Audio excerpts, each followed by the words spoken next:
ഈശ്വരൻ വരുമ്പോൾ രാത്രി ഇല്ലാണ്ടാക്കും. അതായത് കലിയുഗത്തിന്റെ അധർമ്മത്തെ നശിപ്പിക്കും.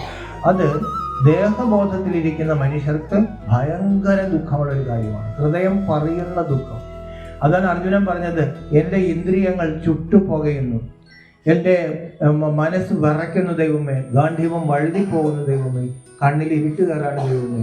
അല്ലെ, ഭയാനകമായൊരു യുദ്ധം, ഒരു കൂട്ടക്കുരുതിയാണ് ഈ സമയത്ത് സംഭവിക്കാൻ പോകുന്നത്. അതൊരു പുതുമയുള്ളൊരു കാര്യമൊന്നുമല്ല. 5000 കൊല്ലം കൂടുമ്പോൾ ഈശ്വരൻ്റെ അധ്യക്ഷതയിൽ നടക്കുന്ന ഈ പ്രപഞ്ച ചക്രത്തിൽ കൽപ്പാവസാനം സംഭവിക്കുന്ന കാര്യമാണ് വ്യാസ മഹർഷി ദ്വാപര യുഗത്തിൽ എഴുതി സംഭവിക്കുന്നത്.